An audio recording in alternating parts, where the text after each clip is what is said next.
Hello! Welcome to my igloo. Well, today's video will be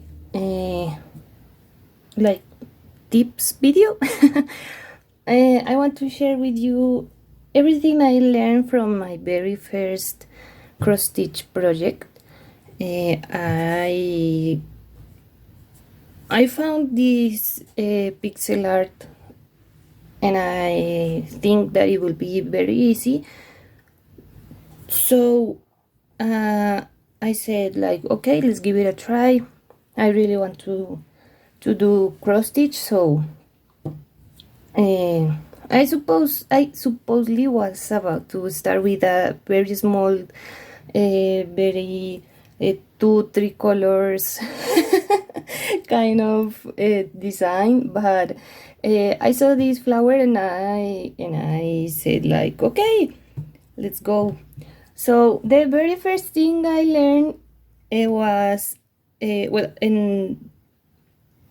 the very first thing I learned is don't put any type of tape to prevent the edges of loosen, because I tried to use this kind of tape, this masking tape, and it lasts like 3 seconds because you know that adhesive is not meant to use in fabric. So whenever I try to move, and this just the tape just fell apart. So instead I learned, and don't judge me because it was the first time, to stitch this it's called the blanket stitch, if I'm not wrong, to prevent the edges for loosen. So that's what I do now for every project, because the Ada fabric, as you can see here, it can all the threads can just start to loosen from the whole fabric. So you need something to prevent that. Okay, and the second thing, and I think is very important, is you have to prepare the colors you want to use, because guys, you have no idea, I had to stop working on this for like almost 2 months because I couldn't find either the time or the place to buy these 2 colors and the other shade of green that I needed. I started working and I was like, oh yes, this match, but actually no. So I have to start looking on the little storage I have, but eventually I have to stop until I found and that's not cool because you want to sit down and just focus on working on the project. So yeah, planning ahead is very important, because you can have the struggle to have to put your work down because you don't have the right colors. So that's important. Plan ahead. Here, for example, I haven't finished this one only because I haven't found the right shade for his face, and that's so sad because this project has been put down for a very long time, and only because of my lack of planning. But yeah, this one was also a very like, oh, I forgot the words. And this one was also like one of the first projects I did, so it was more like a practice one, like let's see if this works, if this way is better, if you know, how to work with this fabric, etc. So yes, it's a shame because I really want to finish it, but yes, I think I'm gonna have to make a little trip to the craft store again.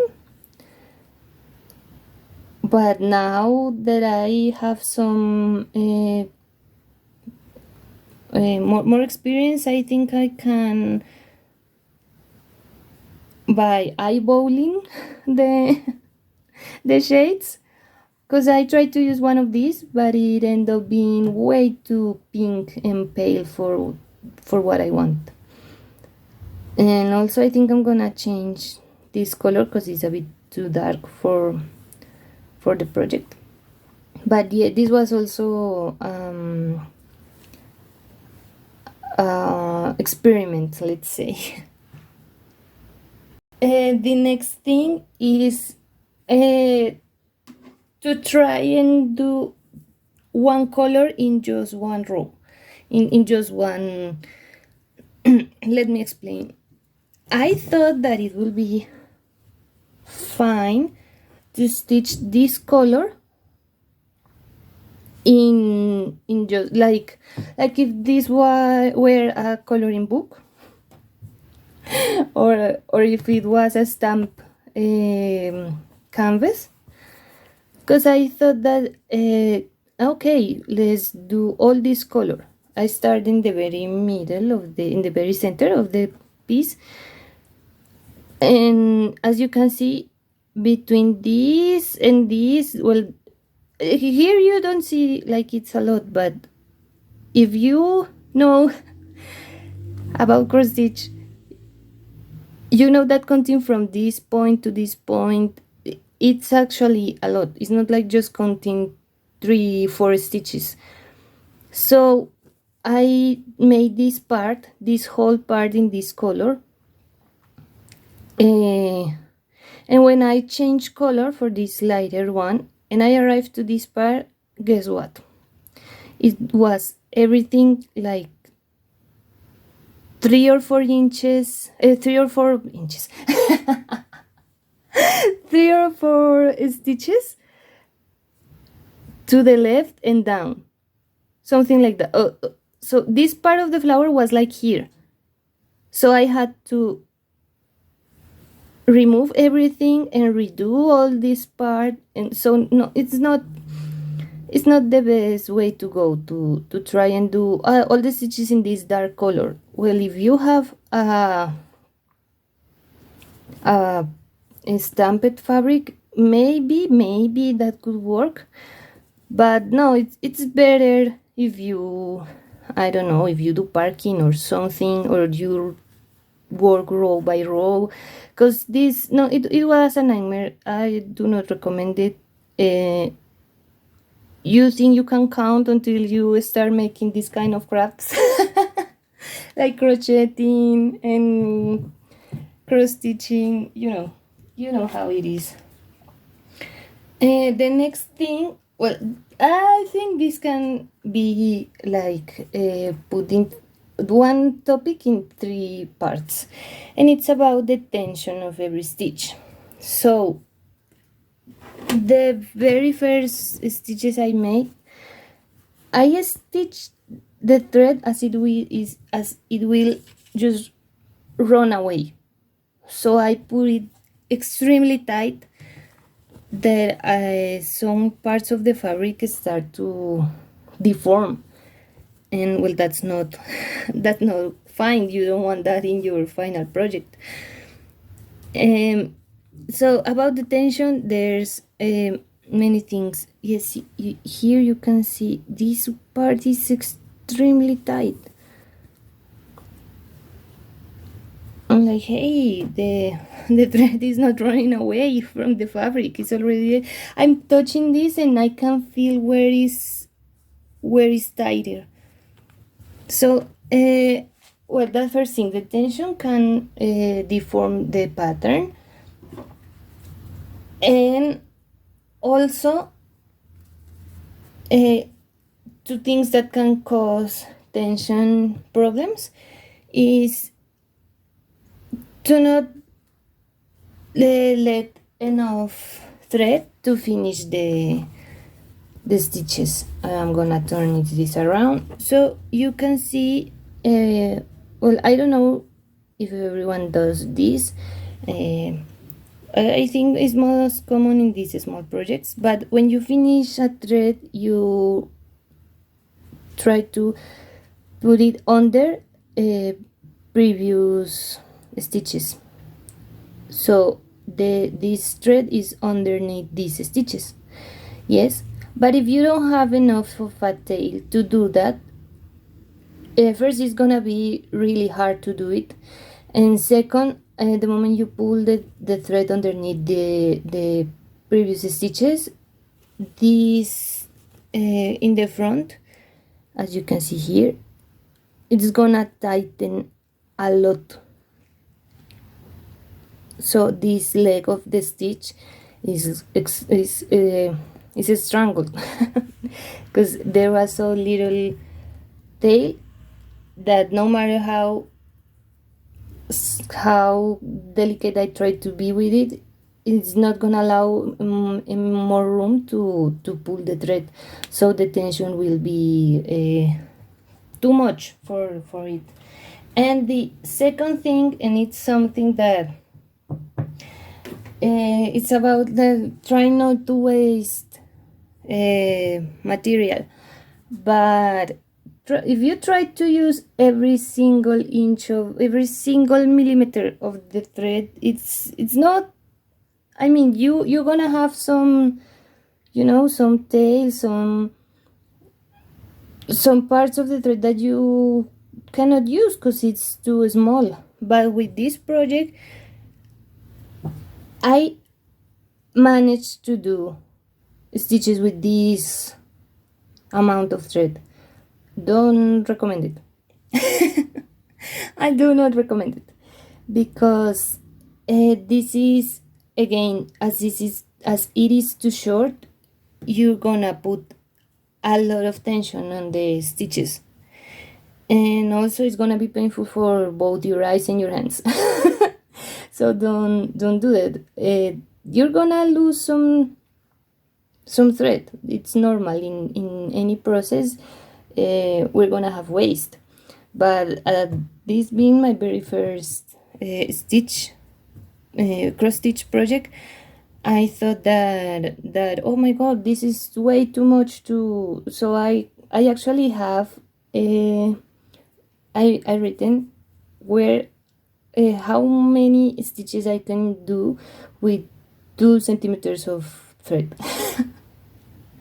So that's not a good deal, because again, you're gonna have too much tension, you're gonna have you're not gonna have enough of a tail to finish the stitches, and it's not good. It's just not good.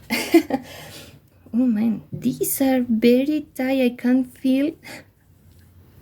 can feel actually how stiff is the thread where it's super tight, and I can tell where I use less thread, because here these parts feel super tight, and I know for sure that to make these 3 stitches I force myself to use this. No, I'm not for myself.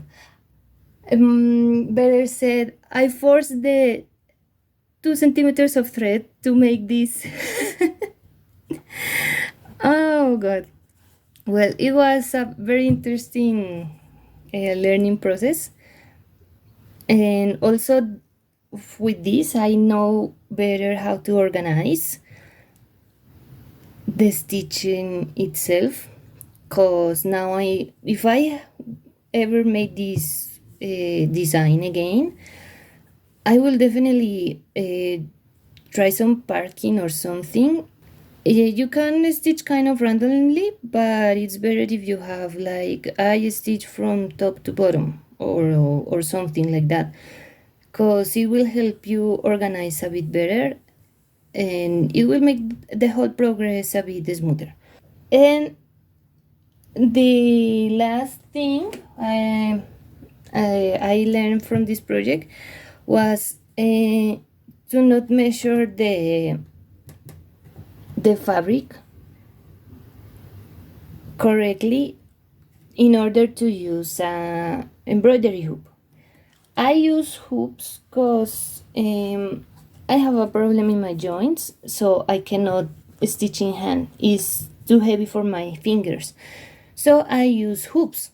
But with this project, it happened to me that the fabric didn't have enough room up here.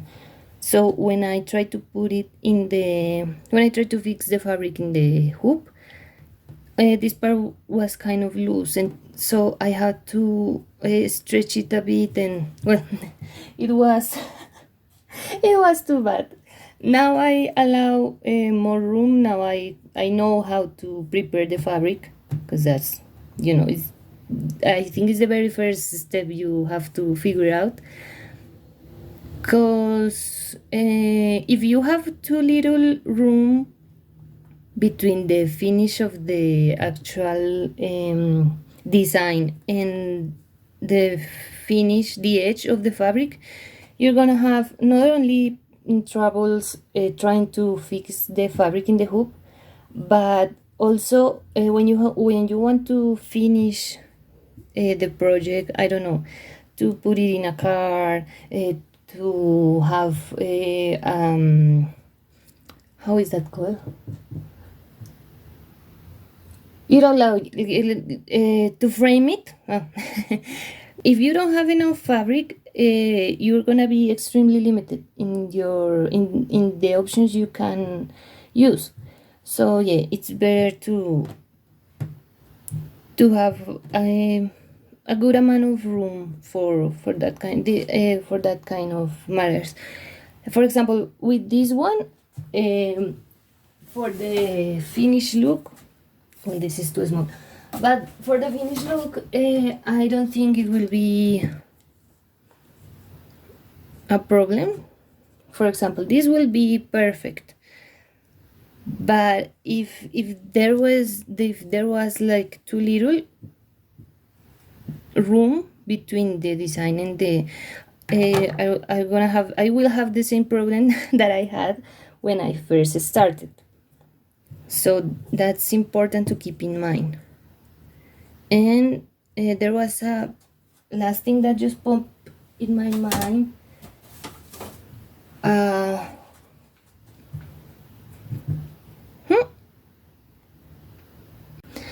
And one other very important thing is try to cover your project with something when you are not stitching, because if you let's say you're not working on the project for this whole week and you let it there, the dust will get in the fabric, and even if you wash your hands and everything, the moment you pick it up back again, the dust and the natural oils of your fingers and everything will cause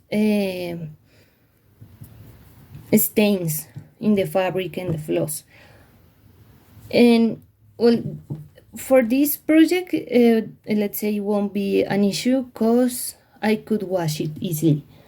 But if you have a hand-dyed fabric, or if you're using a type of floss that it's hand-dyed or have a different process and you cannot wash it because it will rinse off all the color, that stain will be living there forever and ever, and you don't want that in your project. So I recommend that you put something, even a piece of paper that you can lay over it, or you can have a cotton fabric, like an old white t-shirt or something like that to cover your project so it doesn't collect dust. And also very important, wash your hands before stitching, because I try to be very clean when I work, but it happened to me. I remember that I repeatedly hold the hook on the same spot. So maybe I've been working for a few hours, and the sweat and everything. It where I hold it, it stained, and it was a bit hard to rub with just normal soap. I had to use a product. But again, if you are working with a fabric that you cannot wash after you finish the project, you have to be extra careful with the cleansing, because otherwise you're gonna have a very beautiful and very stained project. And we don't want that. And another thing is don't storage the projects like this, because it's gonna cause a lot of creases in the fabric, as you can see. This one was already washed in iron, but I basically forget about it in the in the bin I have for all my materials. So yes, it's better if you roll them up, or if you finish them completely with the frame and everything, because if they stay for a long time, you're gonna have these. This one I know I have to iron again, but it's not like a big deal. But yeah, keep that in mind, because maybe you have a very beautiful finished project and you decide to just origami with it, and all the creases will stay. But yes, the end result is actually very nice. I really like it. As you can see, I still don't know how I would like to frame it, but well, I think that's all the topics that I want to tell you about. So yes, this will be everything for now. Thanks for watching. I hope this this helped you. If you are just starting, or maybe it makes you remember some stuff that you used to do when you first start your cross stitching. So well, I will see you in the next video. Thanks for watching. Bye bye.